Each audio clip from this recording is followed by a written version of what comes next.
Bonjour à tous et bienvenue sur boursicoté.com pour cette nouvelle analyse technique Forex et matières premières avec une paire de devises euro-dollar qui valide la poursuite de son rebond technique. On avait constaté hier un retour des cours ici au-delà des 1.1890 et donc l'objectif est un retour ici sur cette zone des 1.20 qui avait été ici support notamment sur ce contact.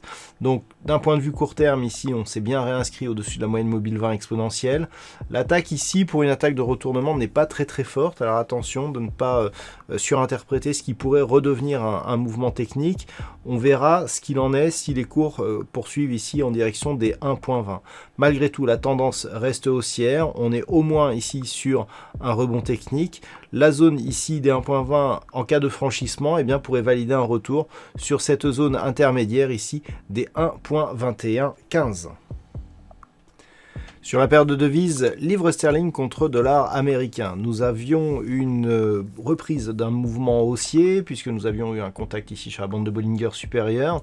Et ce que nous pouvons constater, c'est que l'on reste ici au contact de cette bande de Bollinger avec donc comme objectif, après avoir replacé ici ces zones de résistance sur la zone majeure des 1.40 dont on voit ici qu'elle a longtemps été ici résistance avant de repasser ici sur la zone des 1.3850.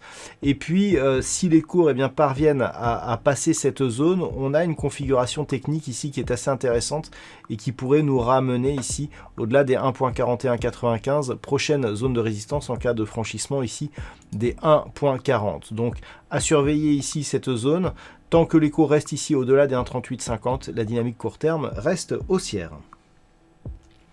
Sur l'or, là aussi, nous avons un mouvement qui est très technique. Après ici, ce fort mouvement baissier qui a ramené l'or ici très proche du niveau des 1675 $ l'once, qui était un niveau de support majeur. On est remonté sur la zone des 1720 $ l'once, qui a dans un premier temps agi ici comme résistance sur cette phase. Et puis, on a eu un franchissement auquel s'est suivi ici une phase de retour qui a validé donc cette résistance par ce support. Donc on est sur une poursuite de mouvement qui semble prendre de l'ampleur. On pensait ici que c'était un mouvement technique tant que l'on restait ici sous cette zone des 1720 $ l'once, mais depuis ce franchissement, on sent bien que les cours pourraient poursuivre ici en direction de la zone des 1760 puis 1786 $ l'once. Et puis enfin sur le WTI, nous sommes toujours ici sur une dynamique d'impulsion qui a cassé la résistance des 66,50 $ le baril. Suite à cela, on a consolidé. On avait constaté hier ici que le point bas de la consolidation se situait actuellement entre 50 et 61,8% de retracement de la précédente phase d'impulsion.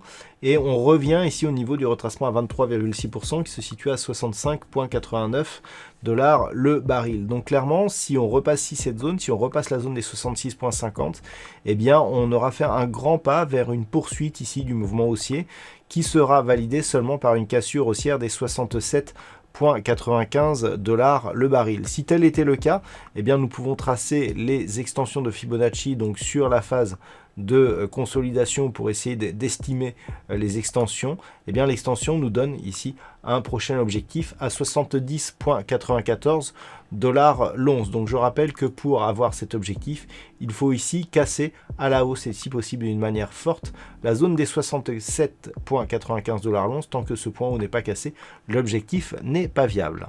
On reste toutefois dans une dynamique haussière.